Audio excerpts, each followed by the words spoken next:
बिस्मिल्लाहिर्रहमानिर्रहीम। बच्चों की इमोशनल स्किल्स के साथ साथ बच्चों की कॉग्निटिव स्किल्स का भी ख्याल रखना है। इस सिलसिले में हम एक सीरीज़ शुरू कर रहे हैं जिसमें हम आपको बताएंगे कि कैसे बच्चों की कॉग्निटिव स्किल्स को इम्प्रूव करें। आज हम आपको बताएंगे कि आप बच्चों के साथ कैसे एक छोटी सी गेम खेल सकते हैं जिससे इनकी कॉग्निटिव स्किल्स को इम्प्रूव किया जा सकता है और बच्चों के लिए वो इंटरेस्टिंग भी होगा। ये एक गेम है जिसका नाम है स्कैवेंजर हंट गेम। इस गेम में हम बच्चों को घर में मौजूद चीज़ों की लिस्ट देंगे और कहते हैं कि आप इन्हें ढूंढें वो कहाँ पर है। और ये टाइम बेस्ड एक्टिविटी भी हो सकती है और नहीं भी हो सकती। या अगर आपके घर में अगर हम उम्र बच्चे रहते हैं तो दोनों बच्चों को दो लिस्ट बनाकर दें और उनसे कहें कि आप इन्हें तलाश करें।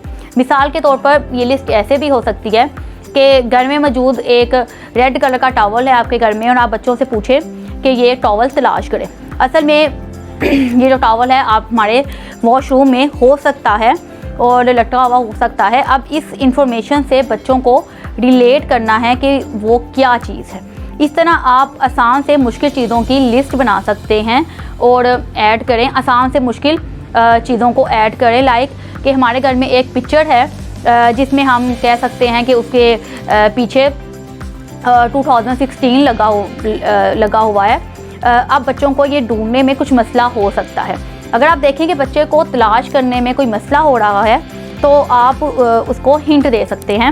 मिसाल के तौर पर अगर उसको टॉवल उससे तलाश नहीं हो रहा तो आप उसको हिंट दे सकते हैं कि अगर वो कपड़ों में नहीं है तो मे बी वॉशरूम में या घर के किसी कोने में किसी हैंग वो किया हुआ हो।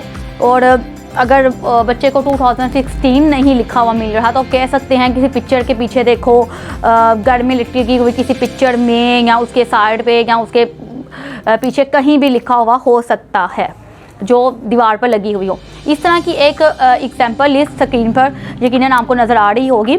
अगर बच्चे थोड़े बड़े हों तो आप इनसे कह सकते हैं कि वो लिस्ट खुद भी तैयार करें। हमारे बच्चे ये गेम बहुत इंजॉय करते हैं और ये बेहतर है उनके लिए कि वो आजकल लॉकडाउन में कार्टून देखें या अपना ज़्यादातर टाइम मूवीज़ वगैरह में देखने में स्पेंड करें। इससे बेहतर है कि वो एक्टिविटीज़ गेम्स करें और एक्टिविटीज़ करें।